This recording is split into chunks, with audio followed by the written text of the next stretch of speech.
Good morning guys. আজি চাহৰ লগত কম সময়তে বনাই খাব পৰা আৰু ভোক গুচোৱা সহজ ৰেচিপি এটা আপোনালোকলৈ আগবঢ়ালোঁ।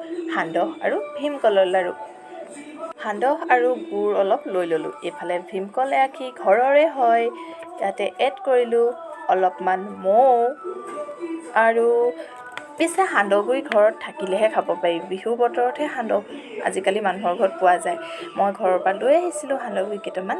আজি ভীমকলৰ লগত জুতিটো লৈয়ে লওঁ ভাবিলোঁ। খাই ভাল পাই নাজানো, মই কিন্তু ভাল পাওঁ। যিকোনো কলৰ লগতে মই পিঠাগুড়ি আৰু সান্দহগুড়ি খুব ভাল পাওঁ খাই।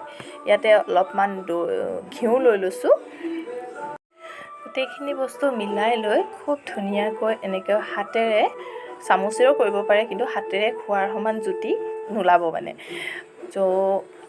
হাতেৰে বনাই লৈ গোটেইখিনি এড কৰি, ইয়াত গাখীৰো মিক্স কৰিব পাৰে। মই পিছে গাখীৰ নাই কাৰণে এনেকৈ লৈছোঁ।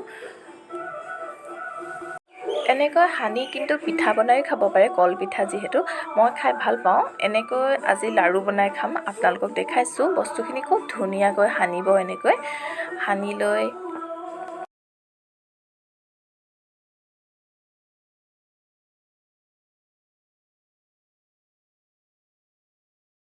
অলপ সময় এনেকৈ মঠি লোৱাৰ পাছত এটা এটাকৈ লাডু বনালোঁ।